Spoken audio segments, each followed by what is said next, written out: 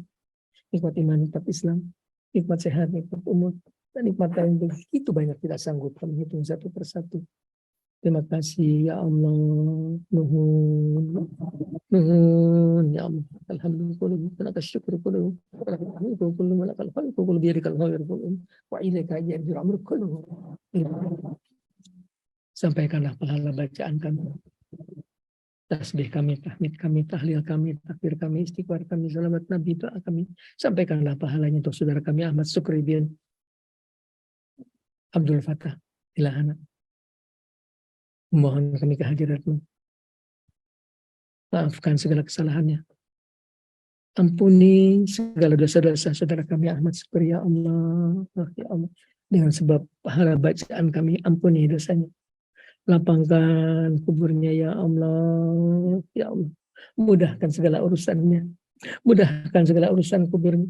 Jauhkan dari siksa kubur, lepaskan dari siksa kubur ya Allah. Jadikan kuburnya tempat yang menyenangkan, taman dari taman-tamannya surga. Ilahana ya Allah, memohon kami kehadirat-Mu dengan segala kekurangan kami, dengan segala kelemahan kami, dengan segala kekotoran jiwa kami. Memohon kehadirat-Mu ya Allah. Tuhan kami Maha Suci, Maha Kuasa, Maha Agung. Memohon dengan segala keagungan cahaya wajah-Mu, kabulkanlah permohonan kami, kabulkanlah doa kami ya Allah. Amin. Wassalamualaikum Muhammadin wa ala alihi wasallam. Walhamdulillahirabbil alamin. Baiklah, kita teruskan pembahasan kita mengenai masalah Wahabi. Yang kita kerjakan ada sesuatu yang sangat bagus sekali buat dikerjakan. Wahabi yang bilang jelek. Wahabi itu salah menafsirkan hadis Nabi. Wah, semua tidak dikerjakan Nabi, semua tidak dikerjakan Nabi itu sesat, itu bid'ah, itu sesat. Kan salah. Salah besar. Pertama, ribuan sahabat Nabi sudah menunjukkan mereka mengerjakan sebuah perbuatan bid'ah. yakni salat tarawih berjamaah sambil diucapkan oleh Umar, innahala bid'ah, kata Umar, innahala bid'ah. Artinya pengertian bahwa semua bid'ah itu sesat salah. Dan ini buktinya sebuah bid'ah dikerjakan. Dan yang kedua, kesalahan Wahabi itu karena mereka tidak punya tarekat, tidak punya sumber lain selain Quran dan hadis. Tarekat inilah yang akan meluruskan hal-hal yang masih meragukan. Tanyanya jangan kepada Quran dong, tanya kepada Allah Subhanahu wa taala. Tanya jangan kepada hadis dong, tanya kepada Rasulullah. Bisa Kiai? Bisa. Yang penting adalah untuk punya kecintaan, untuk cinta kepada Allah Subhanahu wa taala. Tidak mungkin cinta kepada Allah kecuali kenal kepada Allah. Wahabi itu enggak kenal kepada Allah. Sama sekali enggak kenal. Cuma di mulutnya dibilang dikenal Allah. Yang tingkatan yang paling rendahnya nggak pernah dibahas, kenal kepada Allah secara nama dan sifatnya. Padahal Quran tuh jelas-jelas Quran menyatakan sendiri bahwa Samiul Alim, Samiul Alim, Basirus Sadiq, semua dalam Quran. Sifat-sifat Nabi, nama-namanya ada dalam Quran. Katanya apa Al-Quran 30 juz. Di situ ada Allah menjelaskan tentang dirinya sendiri. Dan indah ilmu yang paling mulia. Untuk ilmu inilah Allah menurunkan Al-Quran. Wa ana rabbukum, saya Tuhan kamu, sembahlah saya. Jangan sembah bulan, jangan sembah bintang, jangan sembah pohon, sembahlah saya. Saya Tuhan kamu, Maha Pengasih, Maha Penyayang, Maha Suci, Maha Kuasa, dan seterusnya. Kita kenal kepada Dia secara nama dan sifatnya. Dan Al-Quran dan hadis masih mengajarkan kita kenal kepada Allah melalui akal kita. Al-Quran banyak sekali perintah Allah tentang tafakur. Inna fi khalqis samawati wal ardi wa ikhtilafil laili wan nahari laayatin li ulil albab alladzina yazkurunallaha qiyaman wa qu'udan wa 'ala junubihim wa yatafakkaruna fi khalqis samawati wal ardi rabbana ma khalaqta hadza batila subhanaka wa qina adzabannar. Sesungguhnya pada penciptaan langit dan bumi dan pergantian malam dan siang terdapat tanda bagi orang mau berpikir. Di bawahnya adalah mereka yang menafakuri penciptaan langit dan bumi. Allah memerintahkan kita merenungi penciptaan langit dan bumi. Ini sudah sering kali saya bahas masalah ini, nggak usah kita ulang-ulang lagi ya. Lihat bintang di langit, begitu banyak bintang di langit, berjuta, bermiliar, nggak ada ujungnya. Kita akan mengenal Tuhan yang Maha Besar. Allahu Akbar, Allahu Akbar. Itulah pentingnya kita apal kepada nama dan sifat Allah. Kita bisa kaitkan. Kita menafakuri telur, dari telur kok bisa keluar anak ayam, ada kehidupan. Kita kenal dialah Al-Hayyu, dialah Tuhan yang Maha Hidup, dialah Al-Muhyi, dia Tuhan yang memberikan kehidupan. Dan tafakur seperti itu, khairimin ibadat di sana kata Nabi, lebih utama dari ibadat setahun. Ibadat setahun bandingannya kita mau menafakuri itu. Tapi Al-Quran dan hadis mengajar makrifat kepada Allah cuma sampai di sini, itu pun lumayan. Tapi habis sampai di sini aja nggak kedengeran bahas makrifat.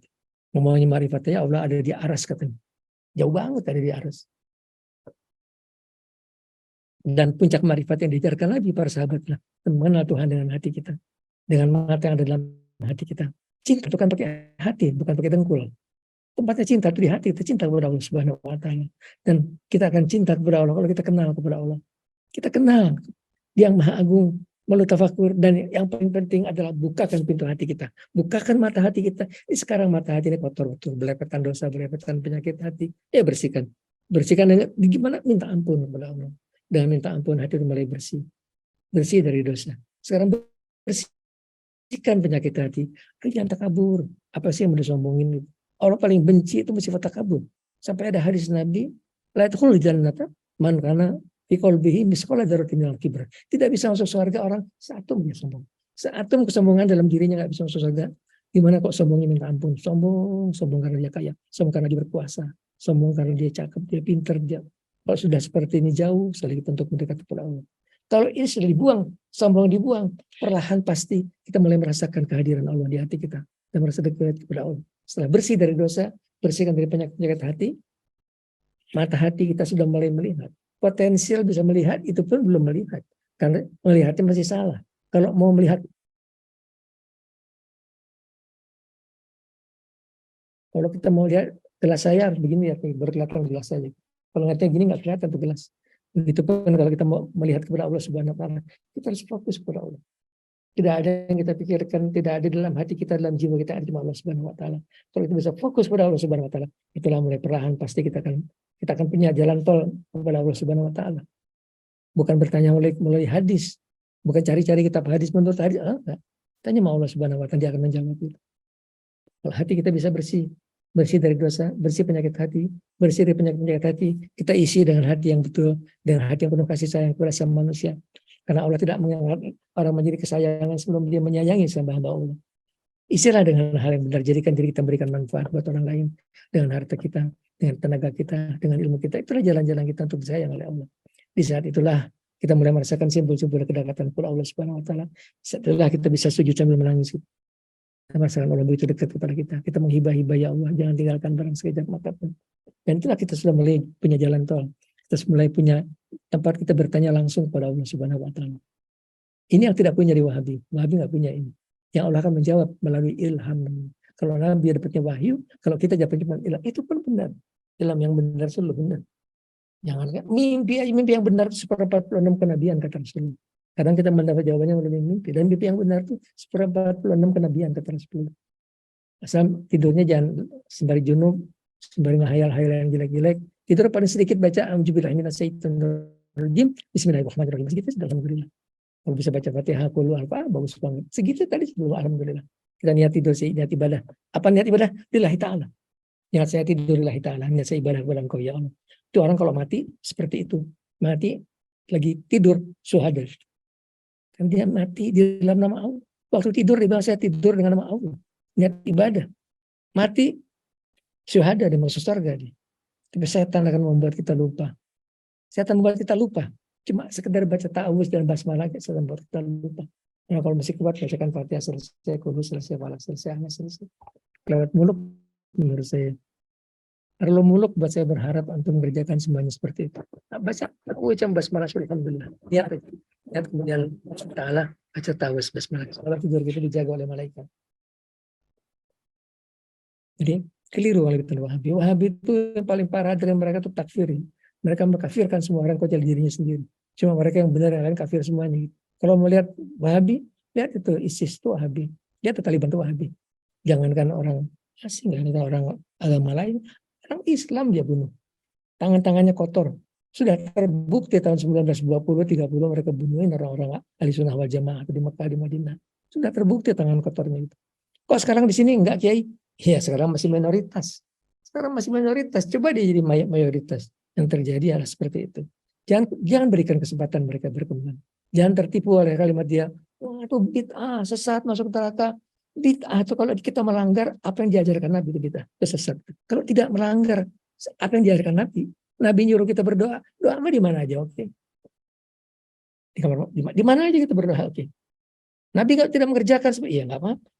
Salaman itu menyambung silaturahim, masya Allah.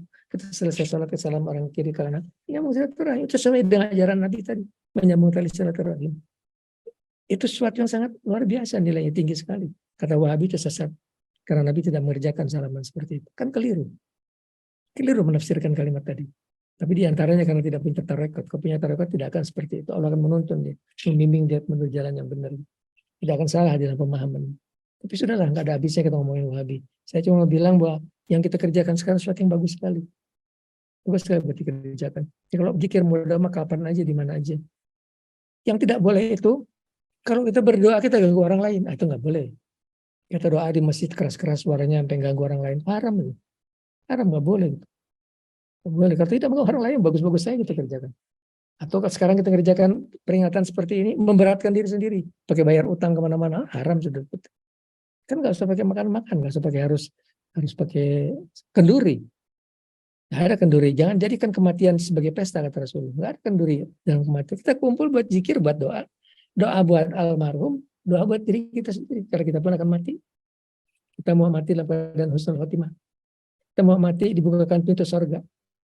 Kita doa, kita kumpul, kita doa. Luar biasa seperti itu. Dan itu bertepatan dengan diajarkan Nabi sesuai dengan apa yang diajarkan oleh Nabi. Berzikir dan berdoa dimanapun kita berada. Itu kalimat diajarkan kepada saya oleh guru saya. Dimanapun, kapanpun hati kamu jangan lepas dari Allah. Karena itu pendek banget ya. Tapi mengerjakannya susah gitu. Mengerjakannya susah. Dimanapun, kapanpun hati kamu jangan lepas dari Allah. Kita ngobrol sama orang pun hati kita tidak lepas dari Allah. Kita zikir terus.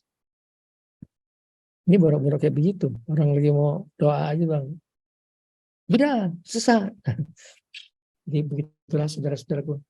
Kita sudah doa buat Pak Sukri, sekarang kita doa buat diri kita sendiri ya.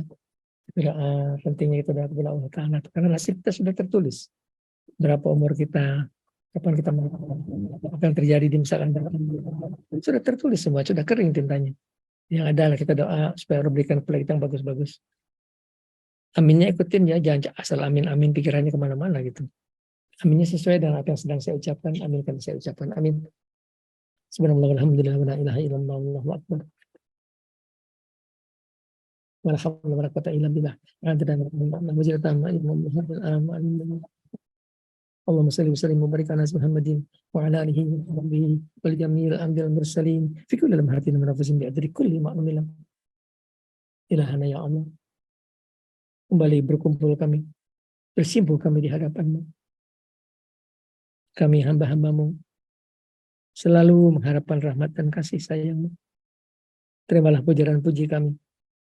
Syukur terima kasih kami atas segala nikmat karunia yang Engkau limpahkan kepada kami. Nikmat iman, nikmat Islam, nikmat sehat, nikmat umum, dan nikmat lain begitu banyak tidak sanggup kami menghitungnya ya Allah. Terima kasih ya Allah. Nuhun ya Allah. Falakal hamdu kullu wa lakal syukru kullu. Falakal mulku kullu wa lakal khalqu kullu biyadikal khairu kullu. Wa ilaika yarji'ul amru kullu. Limpahkan rahmat dan kasih sayang. Limpahkan rahmat, taufik, hidayah, inayah, maafkan segala kesalahan kami ya Allah. Maafkan segala kekurangan kami. Ampuni segala dosa-dosa kami. Bersihkan hati kami dari dosa dan penyakit hati. Bukakan mata hati kami, agar kami dapat ma'rifah, agar kami dapat mencintai-Mu ya Allah. Karuniakan kami ilmu dan ilmu. Allahumma anta rabbuna la ilaha illa anta alaika tawakkalna wa anta rabbul arsyil azim. Masya Allah, wa lam yas'a lam yakun wa la hawla wa la quwwata illa billahil aliyyil azim.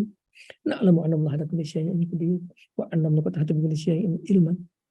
Allahumma mujibu wajhikal karim wa bismikal azim wa bikalimatil hitamati min syarri virus corona min syarri marad diabetes min syarri kulli maradin anta ahil min asyatiha inna rabbal alamin mustaqim.